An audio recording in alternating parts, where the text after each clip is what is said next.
Good evening, everybody. Welcome. I'm Jennifer LaRue. I'm the Director of Public Programs here at the Mark Twain House and Museum in Hartford, Connecticut, and I'm delighted to be hosting tonight's program with Jason Mott and Vivian Nabeta, and I'm thrilled to have so many people in the audience, including somebody who was with our program last night. I'm just seeing our first in-person event in a long time. We'll talk about that later. Anyway, I'm not going to stay on screen for too much longer because I know you're anxious to hear Vivian and Jason talk, but I do have a little bit of housekeeping to do. First of all, some of you have discovered the chat already, and I encourage you to keep chatting away over there. It's really fun. That's one thing you can't do at an in-person event is to chat among yourselves. So please take advantage of the opportunity to, exchange notes and make friends there. However, toward the end of our program tonight, we are going to have a Q&A session. And if you have a question for Jason or Vivian, for that matter, rather than put it in the chat, if you could do me the favor of placing it in that Ask a Question area at the very bottom of your screen, that would be really appreciated. And make it a lot easier for me to broker that part of the program. I'm just noticing that something has gone awry. I was just about to talk about how you can donate to the Mark Twain House and Museum, and I'm seeing that that part of the screen has not been activated. So I'm going to activate that in just a moment, and pretty soon you'll see a big green bar under our faces that says your support for the Mark Twain House is appreciated, donated here. And you'll be able to click that button and make a donation if you're able and willing to do so.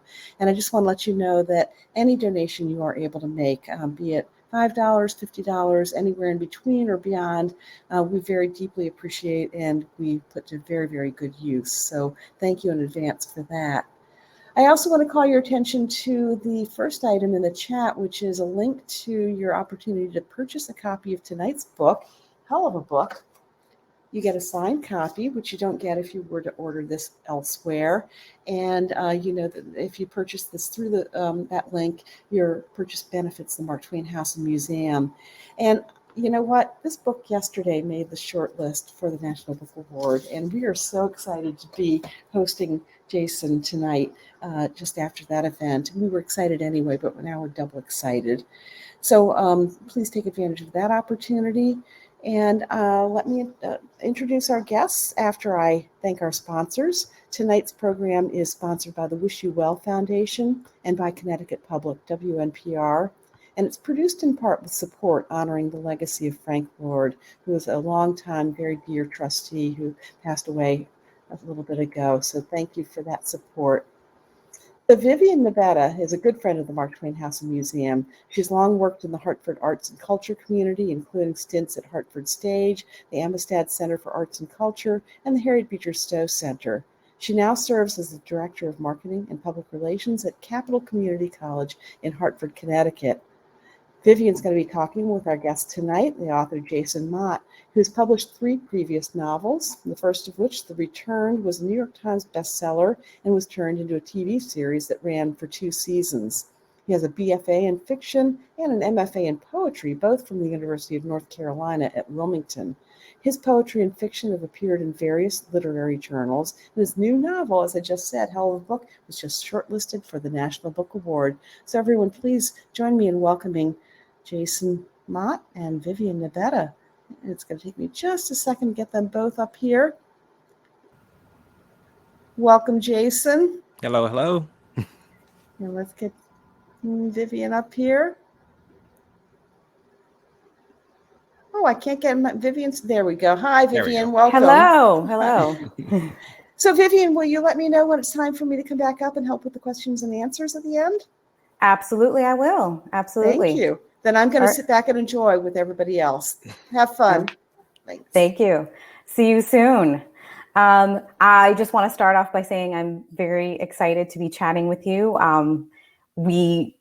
Congratulations on your book award. I'm sure you mentioned that you're going to do something fun and exciting this weekend. I hope you extend your celebrations. Yes. So, and I usually like to, I know we spoke about this in the kind of pre-stuff that we did, but I usually like to start off events that I host with a acknowledgement of the Indigenous folks whose land in which we are on. And in my area, there would be the Pequannock tribe, the Tunxis tribe, and the Wagnucks. And you so nicely gave me your location, and I looked up the tribes that would be associated with yours. Your area, it would be the Lumbee and the Waccamaw. So we just want to take a moment to acknowledge the land on which we are on. So thank you. So where to start? I'm so excited. I'm super excited. And I actually really mean that to talk to you. Everybody in the audience, just to let y'all know, we're not going to make any assumptions about where you might or might not be in the book.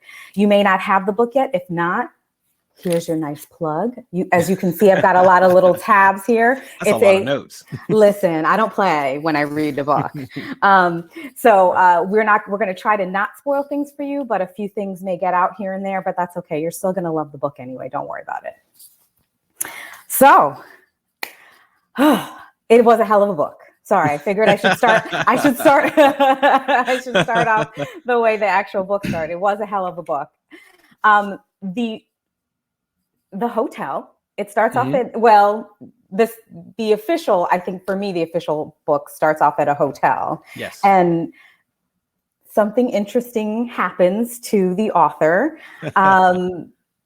I was not expecting the book to start that way. Mm-hmm.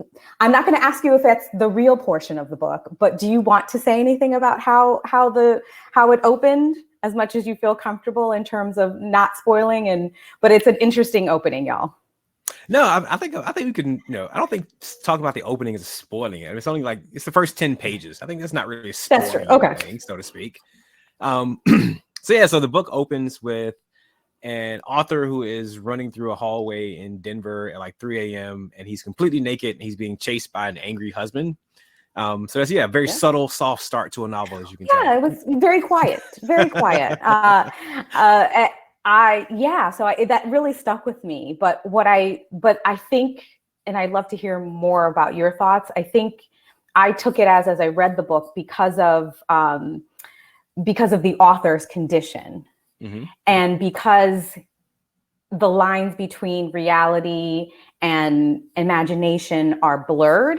Mm-hmm. Were you trying to set up something really shocking for us, or was it, why not? I've not read a book that had that kind of an opening. No, so I wanted to, a lot of the novel is based on my experiences doing book tours throughout the years. Not that particular experience. Mm-hmm. I have not been naked in a hotel or anywhere, run down the hallway. That's never happened. But I wanted the novel to capture it. Good.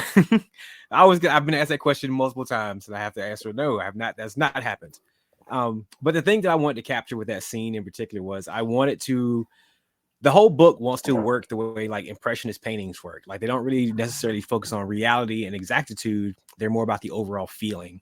And I wanted people to feel the freneticness and kind of the panic that you almost get when you're on book tour. It feels that pace, you're just running from place to place all the time. And everyone's calling your name. You're having to go to meetings and do all this thing. So I wanted the book to kind of open in this really chaotic space that people could really feel and kind of get immersed in, because that's what book tour kind of feels like. It feels like this very chaotic chase from place to place to place to place. And plus, I just wanted to have a little bit of fun. The book is a bit of an absurdist novel at times. And so what's more absurd than being chased by an angry husband at 3 a.m. naked down a hallway somewhere? Yeah. And I love the hotel manager. She's like, oh, okay, well, yes, this thing has happened. How are you today? Doing well? Okay, good. Exactly. And I like how you start off talking about the tone and what you were trying to set with the book, mm-hmm. because I think as a reader, what you really established was that there is no line between real and not real, and it doesn't matter. Right. And as you go through the book, you start to understand why it doesn't matter, mm-hmm. and it kind of calms you as you're reading it, meaning that these things you can take these things in, you can feel the mm-hmm. way you feel about them, mm-hmm. and if they never happened, that's okay, right. And if they did happen, that's okay, right? And so I like how you frame it, but I also particularly like how the author he doesn't judge himself. Right. For that. Mm-hmm. And he's open about it. And I thought that part was really interesting, because when we talk about kind of mental health, and particularly mental health in communities of color, there is still a lot of stigma around mental health. And so I don't know if that was something you were trying to do as well, or it was just, but that struck me also, because it was like, oh, I just have a condition, and that's it. Yeah. So I wanted to kind of, there's definitely a bit of a discussion to be had about mental health, but primarily I wanted to reflect that sense of high imagination that the author has. You know, he's an author, and part of being a writer is you eventually, like, the reality and fiction lines do begin to blur together. Like, you spend years working on a novel, creating characters, creating the space, and then once the novel's finished and published, like, those characters don't go away. Like, they're always kind of with you in a certain extent. And the place that you built that character, that you built the world in, that remains with you as well. And sometimes it kind of bleeds into your normal day-to-day life. So I wanted the book to kind of reflect that sense of, like, how authors kind of work, and like how that creative space kind of exists. So with the character in the novel, though, the author in the novel, it does get a bit away from him at times. A lot of that's due, like, he drinks a bit more than he should, and that maybe just a little. The condition any better. Yeah, just a little bit. So I kind of wanted to have a bit of an expressive novel that talked about imagination, and like this unbridled sense of imagination, and how that is just the place that he exists in. He still has to navigate his world from that space, and he finds comfort in that. He learns that he's understood that, like, he's different, he sees the world differently, and that's just part of who he is, and he accepts it. And I think that's really beautiful.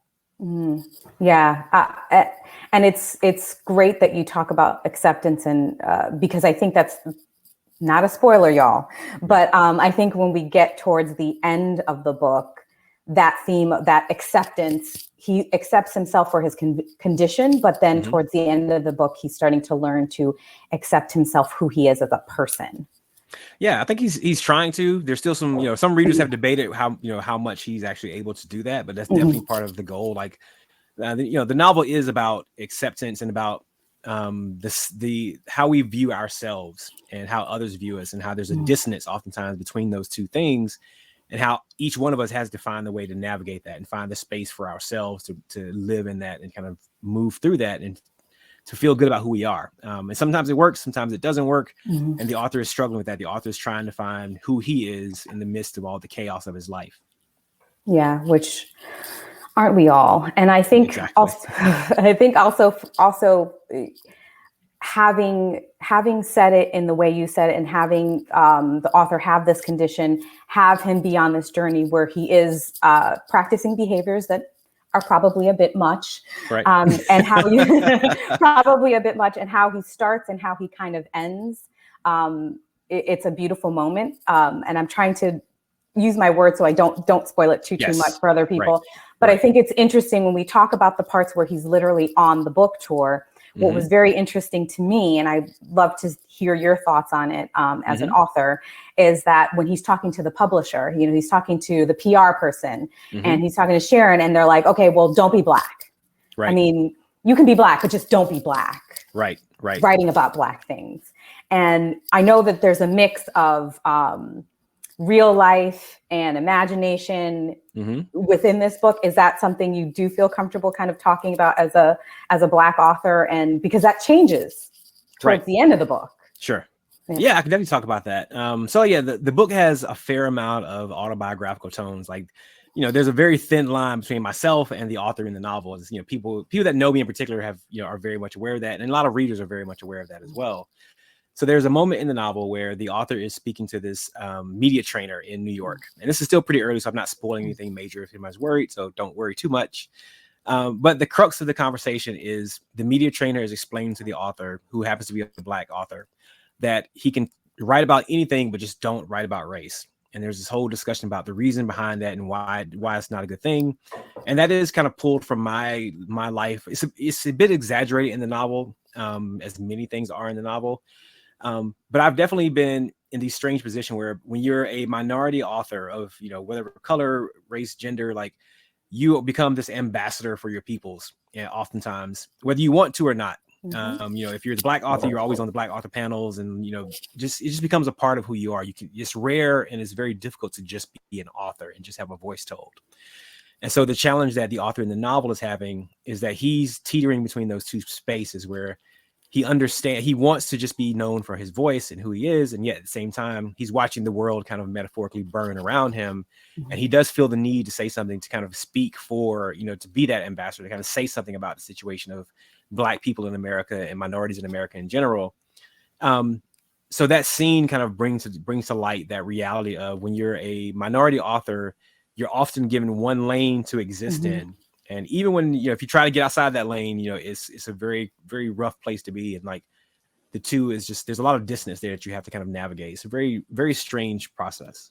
Yeah, I would imagine so. And you also have people critiquing your experience as a Black person, and they are not that. Right. So they're kind of telling you who you are, but not being who you are either. Yeah. Because the media trainers, I give media trainers a hard time in the novel, but media trainers in real life are actually pretty cool people. So I met a media trainer, and he was a great guy. And what he did was he just taught me how to like answer questions better and be a bit more articulate and kind of talk about my book in a way that I had not thought about talking about my book, which is great. But again, the challenge becomes, when you're actually in the interviews and you're in the questions, the challenge becomes you walk into this dancing space where you're trying to push your art, but you're also kind of you're being pushed into the bottle of the Black author, the minority author, and you have to always navigate that whether you want to or not.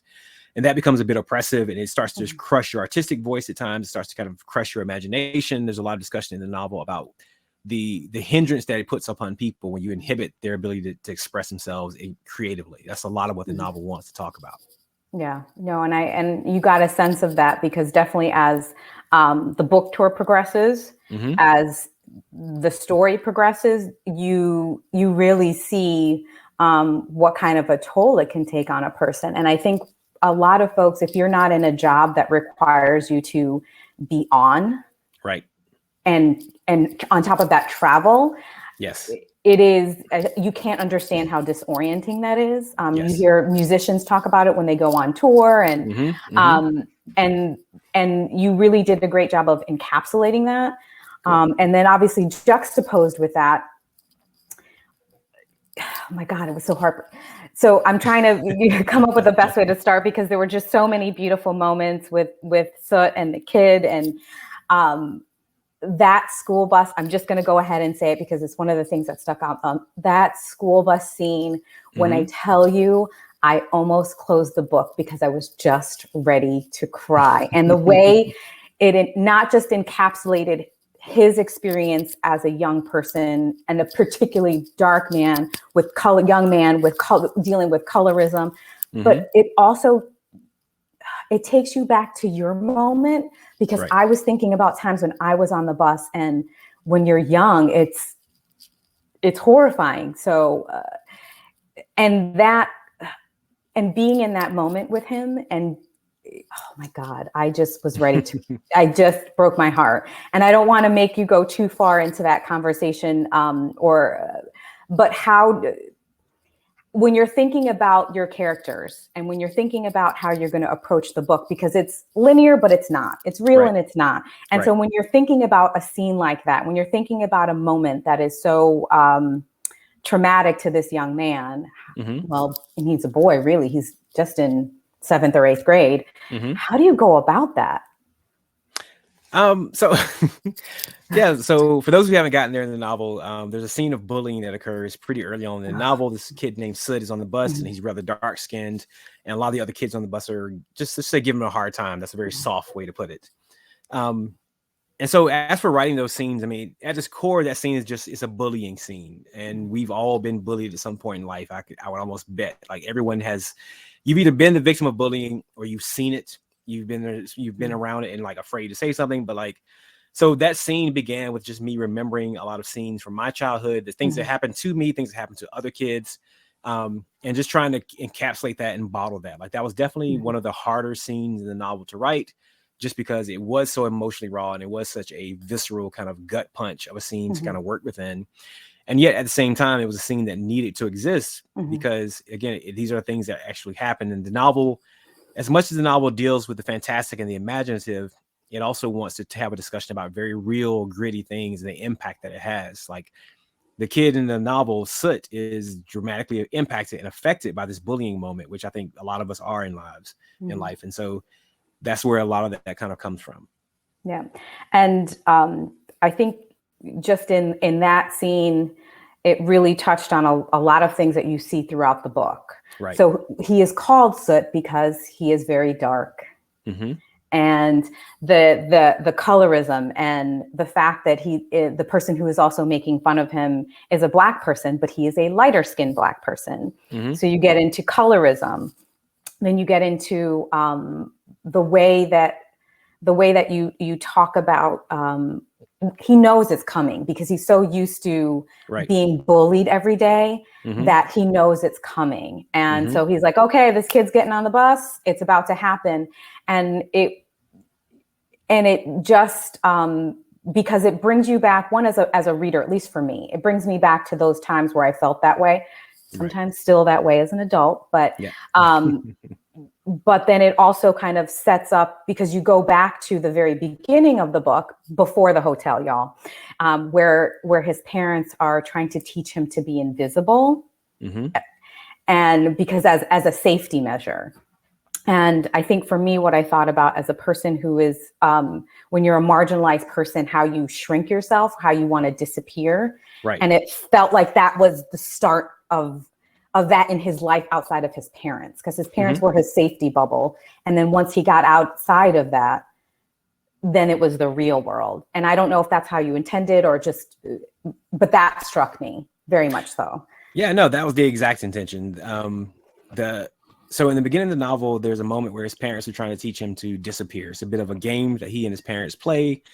And as the novel evolves, you get to more discussion about why this game kind of occurs and like the greater ramifications of it. But I'm not going to spoil that for people who haven't gotten to the later parts of the novel. But yeah, it is this sense of when you are a marginalized person of whatever ilk, like you do often feel reduced down. You feel small. Like the thing you want in those moments, like in that moment where Soot is being bullied by the larger kid, the thing he wants more than anything is just to disappear. He doesn't want to be there. Or just not be seen. It's like he just wants to be able to fade away so he can't. So he's not getting bullied and he's not feeling small. And I think that's a very relatable feeling. I think that's something that most people have felt at some point in their life, like either through just embarrassment or just those awkward moments that you have. But I also think that most people have experienced some degree of bullying at some point in their life. And there's a place where you're trapped on a school bus and there's no getting off for the next 20, 30 minutes or however long it takes to get to school. Those moments can be really harsh and terrifying. And so the thing that you want to do more than anything else is just become small as possible so that you're not seen and disappear, but you can't. And that's the reality of the world. And that's what Soot has to deal with. Yeah. Oh God. And learning to cope with that, because I like how you mentioned that it's a continuing thing. That feeling doesn't necessarily go away. You don't become an adult and you're like, oh, so we can all think about those moments. And I mean, there's so much within the book, and I'm trying to think about how I can kind of talk about certain things without spoiling it. Sure. But I also think about when I think about, and you say it in your book, and a lot of like, this is about young Black boys and what it's like to be a young Black boy. So you're getting these experiences of young Black boys also and then you see him you see him as an adult. And I'm not saying that, I know it's ambiguous whether or not the author is, I know that's ambiguous, but to a certain degree, Soot is a specific young Black boy, but he's also every young Black boy in America. And in a certain way, you're a Black person, the author is a Black person, but also in a lot of ways, you're a lot of Black men in America. So it's universal through the specific. Yeah, exactly. And that's part of the reason why, like, when people come to the novel, one thing I've been asked is, well, how come none of the main characters have actual names? Like the author is just the author. You never get to find out what his actual name is. The author is being followed by this character known as the Kid, who is known as simply the Kid. You never find out what his name is. And then Soot, the character we've just spent so much time talking about, Soot himself, that's not his actual name. That's the name that bullies kind of gave him. And so the three main characters of the novel, you're never given their actual name for that exact reason. The goal of the novel is to provide that specificity through kind of generalship. I don't want it to be, there was a draft of the novel where I gave the main character a name and it made the story so much smaller, and it broke up a lot of the themes of disappearing and the themes of hiding and the things of like not showing yourself and not being able to see yourself. And so I immediately took that out, because having that anonymity in the story makes it not any one character's story, but makes it every reader's story. Because again, as much as it focuses on the narrative of young Black males in America, that is by far the largest brunt of the narrative. It is also just a story about people who are marginalized and people who are bullied and people who are made to feel other, of all different races and creeds and colors and all those types of things. So that's the way the story tries to expand outward from just that small scope and just build itself out into larger kind of communication. Yeah, no, and I appreciate that. So, and thank you for explaining why you chose to not name, and that makes perfect sense because, I can see myself in the kid, and I'm not a young man. I'm not even young anymore, but so just some gray hairs here. And I think not knowing who they are does make you relate to the character because there are things that you can project. And maybe for me, one of the big things was the school bus and just thinking again, being a young person on somebody else's, saying something else. So we can find ourselves within the book. And I would also say what you're working in that way also does is that it's again, as a marginalized person, you find your points of entry. I hate to say it that way because it sounds more pleasant than it should be. But you do, maybe I'm not a Black person, whoever might be reading it, but I understand colorism. Yeah, and that's essential. Like you're finding your points of entry. Like that's not a dirty phrase, not a dirty word at all. Like that is something that as a writer, you have to consider. And that's something I considered very heavily in the writing of the novel. Like I wanted there to be various points of entry for various types of readers, because I knew that I was trying to build a story that reached beyond the walls of just Black male readers and was able to kind of touch other people. And so you find other ways to bring readers in. A lot of that is done through the comedy. A lot of it is done through certain specific types of drama. Some of it is done through the character's quirks, like his love of like film noir and his love of old movies and his ability to quote random things from old movies. Like, everyone can relate to that person in their life who just watches too many movies and is always quoting things and speaking in like the verbiage of other movies. And so there are a lot of ways for readers to find points of entry, and that's a very intentional kind of project. Yes, and again, it was good to really have those moments where comedy was juxtaposed with tragedy, because there are points where you go to the next chapter, and you're like, okay, I needed a break from that thing. And so we're gonna have jokes over here. The author's gonna drink a little too much. Yes, he's gonna get into situations, but even the comedy with him at a certain point starts to dissipate a bit because he's forced to really look at himself. And at first, you kind of think, at least for me, you thought, okay, well, maybe he's drinking a little too much because people who are on tour, people who go on tour a lot, people who are away from home a lot will talk about the loneliness and how you can drink too much because you're trying to fill something. But then you realize as you go on, he really is there is something he's trying to avoid. And the world around him, I don't want to say the world around him changes because that's not quite accurate, but I think maybe mainstream America kind of catches up to the world that Black America was aware of. So, as you were saying, the publisher at the initial stages were like, don't talk about being Black. And now it's, the kid. So that's a good point to bring in the kid. So throughout the tour, you hear the author say, people say, oh, did you hear about that kid? And the author's like, yes. And so the shift in tone, how do you, I don't want to say, how did you handle that? But there is a smoothness in which it kind of moves. It's not like happy, sad. Okay. Right. That was one of the hardest things to do in the novel, but also one of the most essential. Like I knew I had to balance that, not only for the reader, but also for myself as the author, as the writer of the novel. A lot of the challenge of the novel was, again, it's a very heavy book at moments. Like there's no curbing that. There's no way around that. It's a very personal book, very emotional book, a very harsh book at times.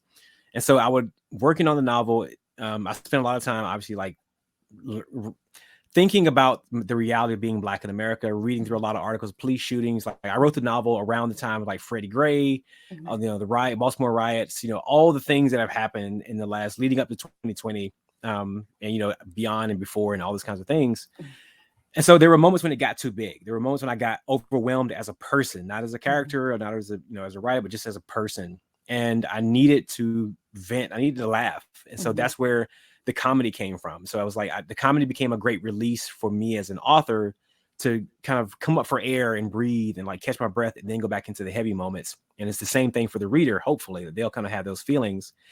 And yes, it was very deliberate that in the beginning, the comedy and the drama are kind of pretty far apart. Like they're weirdly far apart. But as the novel goes on, they start merging together more and more. And the pendulum swings get smaller and smaller until by the end, it's just very much a comedy and drama in the harshest, most beautiful of ways, hopefully. So yeah, like that was one of the hardest things about the novel, was balancing that and just trying to find those moments and just calibrating that as much as possible. It was really challenging. Yeah, I would imagine so. I would imagine so, because you probably also have to find a fine line between, you don't want to seem like you're being disrespectful to the chapter before or after, but you do want to give people a break. Yeah. And that was, because you don't want to undercut the emotional gravitas too much, and you don't want to make fun of it and ridicule it. But at the same time, you want the reader to kind of catch their breath and have a laugh and think about something not quite as heavily charged. So it made for a fun challenge, though. It made for a fun experiment in writing, and it gave me a lot of freedom on the page and a lot of opportunity on the page, which is fun from a creative standpoint. Yeah, and I would say one of those kind of moments, at least on the author side, that was this mix of comedy and tragedy, was this particular section of the book tour, and he'd had too much to drink, and he was getting out of the limo. By the way, Rennie, I'm waiting for his book, so whenever you want to write his book, you let me know. Everyone loves that character so much, and I find that so hilarious and fascinating and wonderful. Like, it's the character of Rennie. Because like this happens almost every novel, but I think never to this extent. Like for me, I love the character when I was writing it, but I always thought of him as a pretty far removed like character. But as soon as my agent read it, she was like, "I love Rennie," and like everyone along the way is like, "Rennie is the star of the show. You just don't know it yet." So it's just really cool. Yeah, well, and he was because he also kind of felt like, maybe not the Greek chorus, but he also felt like he was kind of trying to root the author in something. Yes, because he's so, out here, he's so discombobulated, he's so, he's a mess at that point. And so he's like the person. Yeah, and so Rennie was definitely meant to be the author's Virgil, as he's descending into ascending to the underworld of his own life. Rennie's there trying to guide him through it and trying to like bring him back and like trying to find the humanity in this author, the author who's kind of like trying to drink his humanity away. So yeah, Rennie was definitely that. But Rennie also is a very proud individual who has no problem like voicing his opinion and calling the author state college all the time and like kind of just trash talking him a little bit. Yeah, Rennie's a fun character. He is, and that scene with him where the author's headed out on the book tour, he's had too much, and then there's a protest. And the way in which, so y'all, if you have not, when you order your book, let me remind you, hold on, you want to order your book. See, Jennifer, are you listening? See, you want to order your book, but there's an amazing scene where he describes that he's going into this book tour. He's discombobulated. He's just drunk and hungover, and then this sea of black faces, and he's like, they're all young and they have signs, and then they're protesting. And I could see how, if not done right, that would have felt disrespectful. Yes. And that you were saying that these young people protesting is a waste of time. But the way you describe it, it's more about how the author felt. Yes. And not about the kids. Yes, exactly. Yeah, because the author is trying to find he's trying to find himself, as much as that's the cliche phrase of characters. Like he is really trying to find himself, and he's trying to find where he stands and where his creative voice is meant to stand and like how he feels about that. And so it's funny because in that moment, that scene that you're talking about, like Rennie is the one who is trying to like, literally slap him out of his stupor and like get him back to Rennie's saying, hey, you should be doing this. Like the author is sitting there, not confused about life, confused about himself, not sure of anything. And Rennie's very much saying, this is the solution. This is the thing you should be doing. Why can't you understand that? But the author is too far gone in that moment. And as he's watching the world kind of swirl around him, he's very much, like you said, he's drinking for a reason. He's trying to hide from it. And there's a lot of, there's a big discussion about, I would argue, about how America as a whole wants to hide from the reality of a lot of things in the way that the world kind of, America kind of exists and the problems that we have, which is always the worst way to solve any problem, is to hide from it and to ignore it. which is what the author's been trying to do. And we see what happens to him as he does that.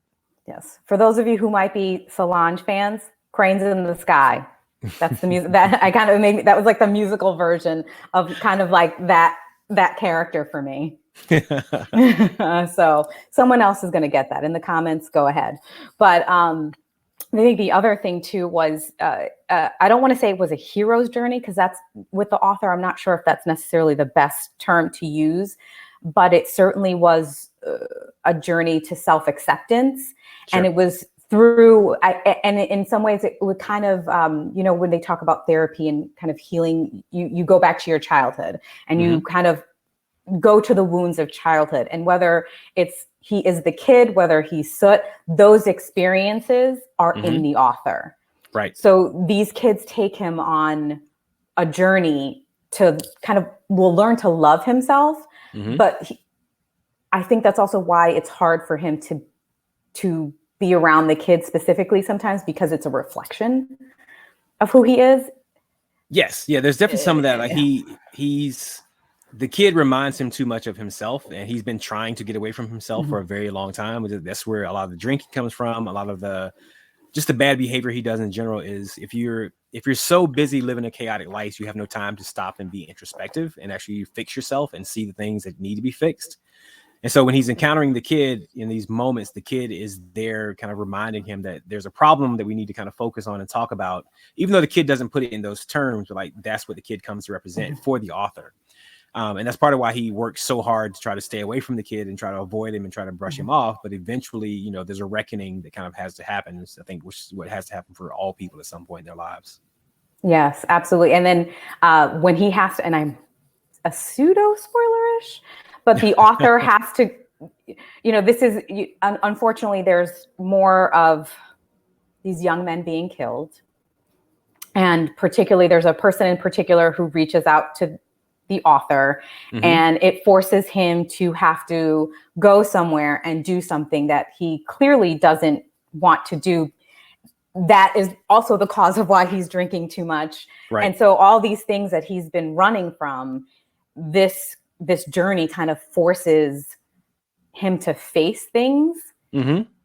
And I know when I was reading it, trying to not spoil again, is that, you think about it the Hollywood way. So after, that place he went, then he has to do a big important thing. That's not what I thought was going to happen with the big important thing. It went completely different. And so I liked how you did that, because again, when that juxtaposition of real and imaginary. So I don't know how much of this was real. Some of it was real. And then that being forced to have to face yourself. Yes. And I know it's hard for you to kind of answer the question, because I'm trying to not spoil it for the folks who's read the book. But when you, knowing that he's going to go on this journey and he's going to have a moment that could be pivotal for him, how do you, was that kind of the plan? Because he kind of has to fall apart to come, and I don't know if he comes back together, but he has to fall apart for sure, which he does. Yeah, no, that's definitely the plan. Like every character needs to have that specific arc of some kind of context. And so for the author, that was just his journey. That was his arc. Like he has to reach this moment of deciding for himself how he feels about things and kind of finding his own place in the world, whether he loves himself or hates himself or isn't sure. Like he needs to find some kind of reckoning with himself. And so, yeah, like throughout the novel, he's being pushed very slowly towards this moment of reckoning.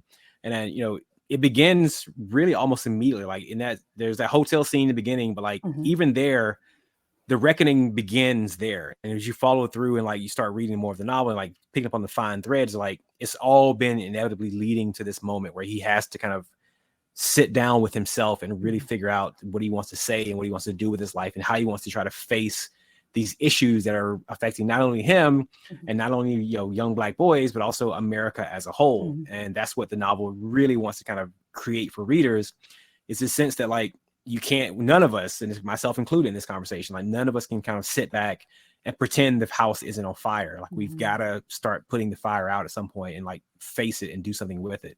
And so for the author, it was always leading him to that moment. Yeah. Okay. And because again, you're not expecting it. It's just a moment where you're not. I have to admit, I was kind of expecting a Hollywood ending at that moment. And when I didn't get it, it was perfect. It was perfect. It was actually even more appropriate.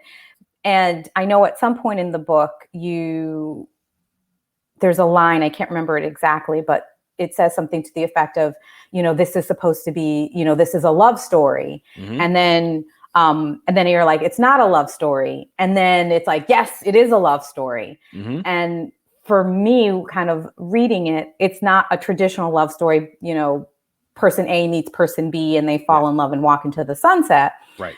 But it's a love story in the sense of the author learning to love himself as a person. And he's not there. I mean, by the end, I don't think he's there, but it's the process. Yes. It's him learning, I don't want to say him learning to love himself as a Black person, but I think that there are weights on him as a Black person that he's also learning to love, or he's trying to come to terms with. Yeah, he's definitely trying to learn to love himself. And part of who he is a Black person. And he's trying to incorporate that into his identity as well. Like, that's something that even he has kind of separated himself from and like become kind of pushed out of his identity.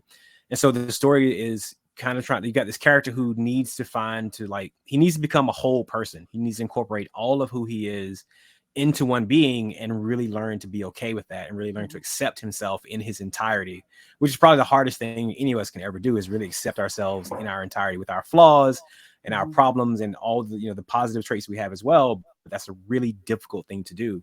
And so for the author, that's part of what he needs. It's like, he doesn't know he needs it, but he needs to learn to accept himself in his entirety. Perfect. And everybody out there, you do have an opportunity to ask questions. We're going to get to that pretty soon. So if there's a question you are dying to ask, speak now or forever hold your peace. So we'll be taking questions very soon. I also think too, kind of going back to the book and talking about just being the Black, I hate that, just saying the Black experience, because the Black experience is vast and it's many and it's broad and it's diverse. But there were a few moments when I was reading it that I was like, oh no, something bad is going to happen. And it wasn't even anything. It wasn't even a tone of something that you had said. I said, I heard the word hoodie and I said, let me close. I was like, let me close this book because I can't do this today. I cannot do this today. There's a way in which you had these, and I don't know if it was intentional or because so much of it was already in the air that I read that word and I said, nope, not today. No, that's fair. Yeah, the book is full of those kind of trigger moments. Like it's and I don't use that term as like a cheap mechanic of writing. Like it's not meant to be like gotcha moments or anything like that. But I mean, I'm very, as an author, and like the book itself is very aware of the atmosphere that comes with this conversation. And like the author kind of talks about it at moments. There are moments when the author is very self-aware of the fact that like the discussion that the book is trying to have and discussion that his life is kind of building towards is a discussion that's oftentimes we don't want to avoid, and we want to kind of step away from at moments. We want to kind of like put away from ourselves at times. And so, yeah, the book definitely is meant to like pluck those strings and make you have that reaction, because it is about facing that reaction eventually. Like it's okay to put the book down for a while, but hopefully, people come back to it and they really deal with the situation and like focus on it, because that is, if there's any moral to this story, as much as I hate saying there's a moral to every story, if there's any moral to the story, it is the idea that like we can't just put things away. We have to kind of come back to them and really face them down, even when they're harsh and painful. Like that's usually the things that we need to face down more than anything else. Yeah, no, absolutely. And, I didn't take that. I think that the way it was put, at least for me, it felt very subtle.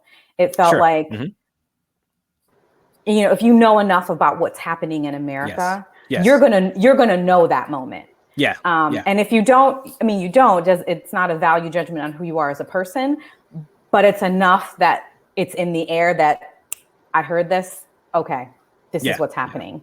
And oh no, please go right ahead. No, I was gonna say like, and if you don't catch those moments, like the book I wrote Hell of a Book because I wanted it to be a bit of a catharsis and therapy for myself, because I'm an author, and authors are always selfish and self-absorbed. So there was that component. But I also wrote the novel because I wanted to be a place where people who perhaps saw the race conversations that were occurring around them, the news reports, like all the chaos that was occurring, particularly, we can say recently, but this isn't a recent issue. This is a lifelong American issue for as far as long as America's been around. But I wanted to be a place where people who saw those things and didn't understand them and didn't know how to enter into that conversation and didn't know where that conversation began, but who wanted to find a way to empathize. That's who this book is for. Like that book, the book is for those people who feel like they're on the outside of the conversation, but they don't want to be on the outside of the conversation. They want to understand it, and they want to help, and they want to participate in the conversation, because that's how you make change, through conversation and through empathy. And so the book is designed to create that empathetic moment. And you don't have to know all the things, but if you come to the book's trying to lead you to those things and help you learn more about those things, so that you can put the book down and go off and be a bit more informed and maybe learn some more stuff. Yeah, no, that's an excellent way to put it. I mean, of course you wrote it, but it is going back to entry points. You're specific about how you use your entry points, and it's okay if you don't know who this person is, or it's okay if you don't know that history, but you can find it. The kid he's a lot of kids. Yes. He's a lot of kids. And I also think too, as much as I think that this is a book about learning, it is a love story, but it's also a book about grief. Very much. And it's a book about loss. And how it can impact you, and that, again, trying to run from that loss,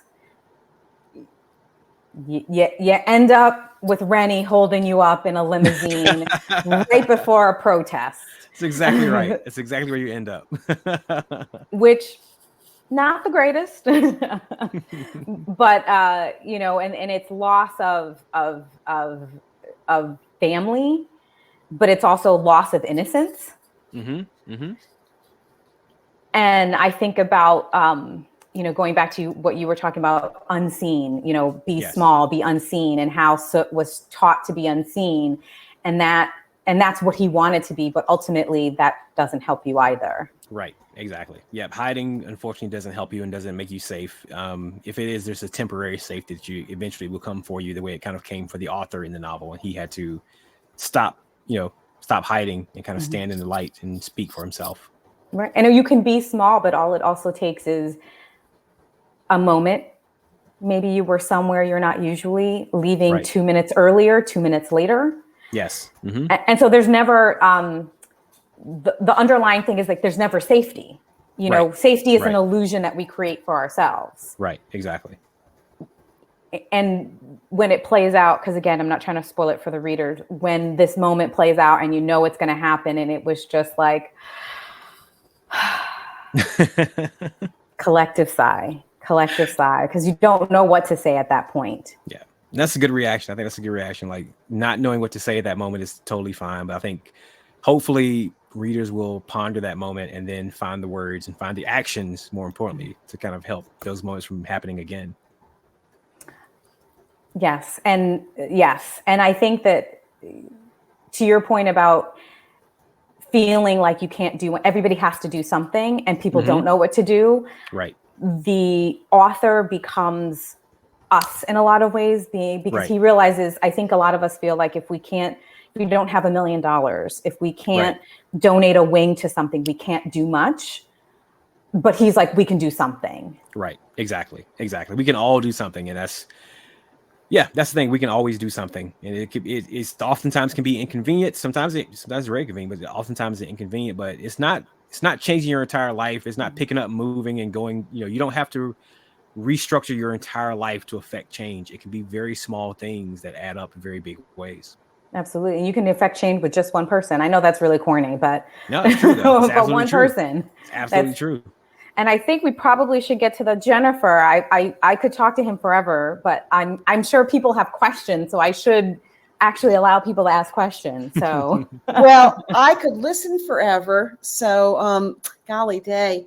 And I'm just going to start by before we go to the question, just saying I just love, Jason, your emphasis on empathy and not emphasizing barriers and boundaries, but ways to come together. And there's a question about points of entry that we'll get to in a moment. We've talked about that a little bit, but it's very refreshing and very, very helpful. And I feel like this is a really important contribution to the whole conversation. So thank you for all of that.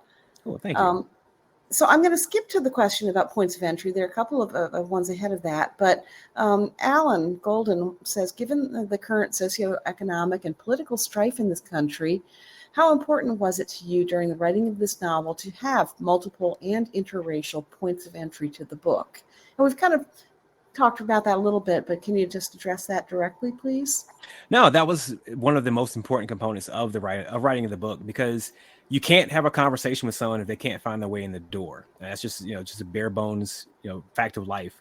And so throughout the novel, I wanted it to be a place where, because there are a lot of books this isn't a new conversation. Nothing in this novel is new to America, or new to people who read it.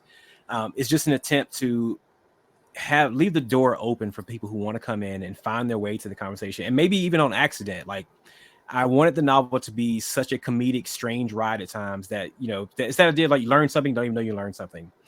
Which sounds kind of childish or whatever, but I think it's a very true fact of things, where if you can have a conversation with someone, like sitting across the table, and you're laughing at the same time, and you're laughing one moment, and the next moment they're telling you something very personal, and then you're laughing again, that's usually a powerful conversation that will actually affect you, as opposed to someone who is just kind of screaming at you and like raging at you and all those kinds of things, because raging at someone doesn't open the door for change and empathy and conversation. It just slams the door shut in someone's face.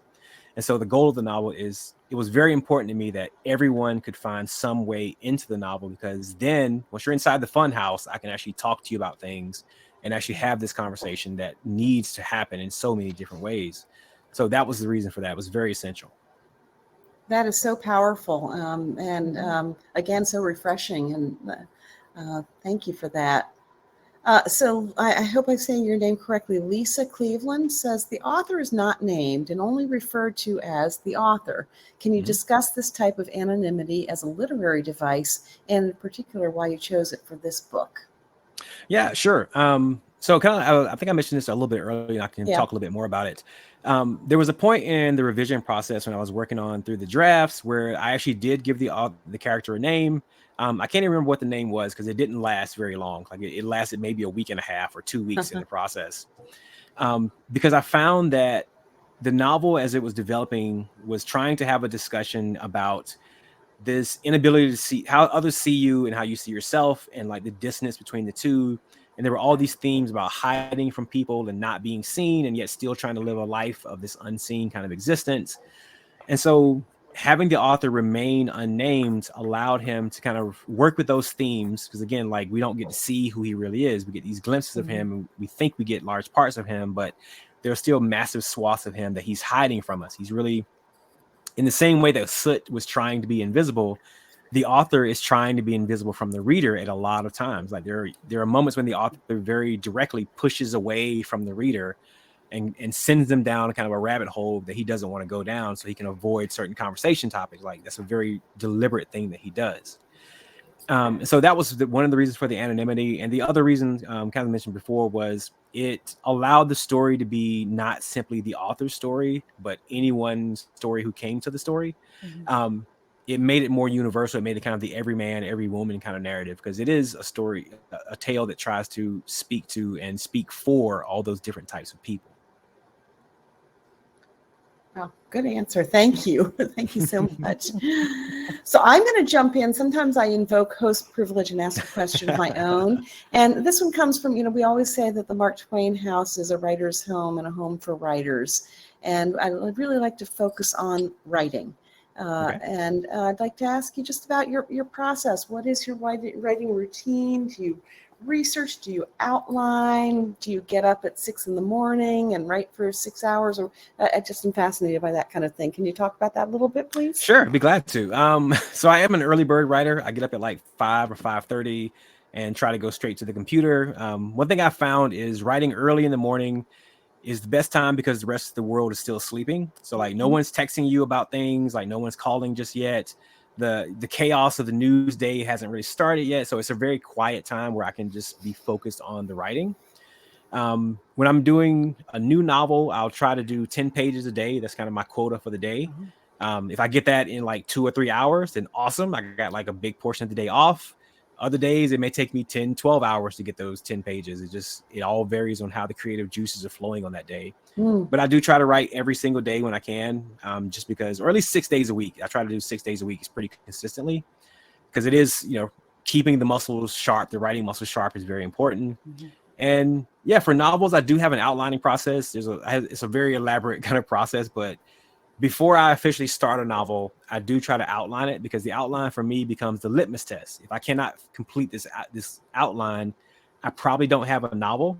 I may have a short story or something else, but if I don't know enough to map it out, then I don't need to start down that road just yet. I can put it off to the side and come back to it later. Wow, that's fascinating. Wow, that was really a lot in like a 2-minute answer. You shared a lot with us. Thank you. And how about revising? Are you a get it right the first time, or are you a big reviser? No, I'm a huge reviser. One thing I when I teach students and other writers, like other aspiring writers, like one of the things that I try to like beat into their head is don't try to get it right the first time or the second time or the third time. Just let your fingers do the work and like trust the process that you can go back to it later and fix it, and go back to it later and then actually tweak a little bit here, tweak a little bit there.